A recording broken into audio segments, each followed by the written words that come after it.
어디예요? 언니 자면 가방 바로 털려요. 근데 만다고. 예? 만다고.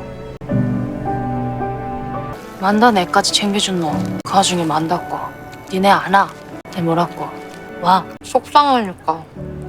언니도 가방 털리면 속상하니까. 그게 다가. 같이 안 속상해야 더 좋죠. 좋은 사람은 좋은 일을 하는 사람입니다. 좋은 일을 한다는 건 굳이 내가 나서지 않아도 될 상황 속에서 내가 가진 영향력으로 다른 이에게 먼저 손을 내미는 사람입니다. 창밖에 있을 참새를 위해 사과를 깎아 놓아주는 일, 서럽게 울고 있는 낯선 이를 위해 과자를 건네주는 일, 누군가 내가 가진 모든 걸 다 덜어갈 수는 있어도 좋은 일을 할 수 있는 내 마음만큼은 결코 덜어갈 수 없습니다. 그러니 좋은 사람이 되는 것은 내 마음먹기에 달려있는 것이기도 하겠지요.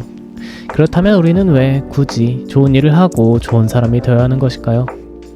내가 가진 영향력을 사용하는 방법에는 크게 세 가지가 있습니다. 남을 위해 사용하는 것, 나를 위해 사용하는 것, 혹은 사용하지 않고 내버려두는 것. 내가 가진 영향력을 나를 위해 사용하는 건 어찌 보면 당연해 보이는 일이기도 합니다. 내가 가진 영향력이니 나를 위해 사용합니다. 가지고 있는 걸 지키고 물립니다. 가끔은 그것을 이용해 남의 것을 빼앗기도 합니다. 폭삭소가 수다에서의 상길이 전형적으로 그런 인물에 해당하는 인물이었습니다. 상길이는 자신의 영향력을 휘두르며 살았습니다. 전적으로 자신의 이익만을 위해 사용했죠. 상길은 남의 이익을 위해 자신의 마음을 쓰는 법이 없었습니다. 사고방식 자체가 그렇게는 작동하지 않는 인물이었죠.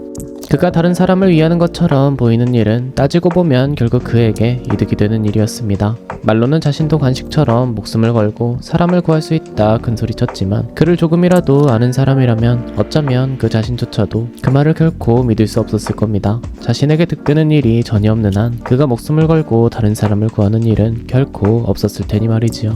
그래서 상길의 삶은 괴롭습니다. 가진 건 많을 수 있어도 굶어 죽지 않을 순 있어도 마냥 행복할 수는 없습니다. 자신의 영향력을 나쁜 곳에 사용한 날은 나쁜 날이 될 수밖에 없을 것이고 그렇게 나쁜 날이 모이게 되면 필연적으로 나쁜 삶이 될 수밖에 없기 때문입니다.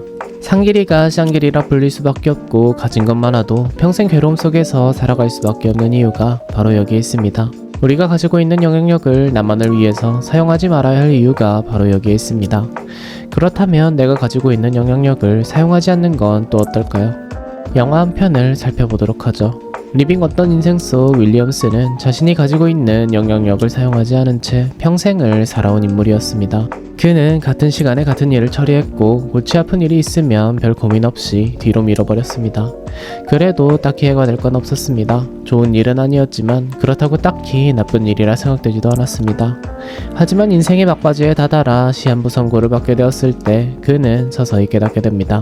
그렇게 살아온 자신의 인생이 어딘지 모르게 잘못되었다는 것을. You see my problem. I withdrew this cash and came down here to enjoy myself or live a little, as you put it. But I realize I don't know how. 우리는 우리의 영향력을 사용하지 않을 수 있습니다. 내 짐이 다 털렸으니 남의 짐이야 털리건 말건 상관하지 않을 수 있습니다. 골치 아픈 민원 같은 건 해결하려면 복잡하기도 하고 괜히 긁어부스럼 만들 필요도 없으니 무한정 뒤로 밀어버릴 수도 있습니다.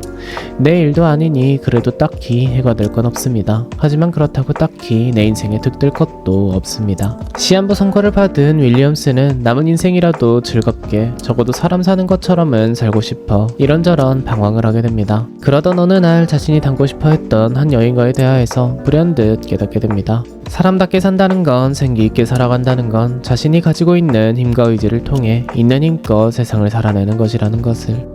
그때부터 윌리엄스는 자신이 할 수 있는 최선을 다해 남을 돕기 시작합니다. 자신이 미뤄뒀던 민원 중 하나인 놀이터 공사건을 해결하기 위해 백방으로 최선을 다해 노력합니다. 그러한 그의 모습은 아이러니하게도 시한부 선고를 받기 전보다 훨씬 생기있고 안정돼 보이기까지 했습니다. 남을 위하는 길이 결국 나를 위하는 길이기도 하다는 걸 인생의 막바지에 다다라 깨닫게 된 것이었죠.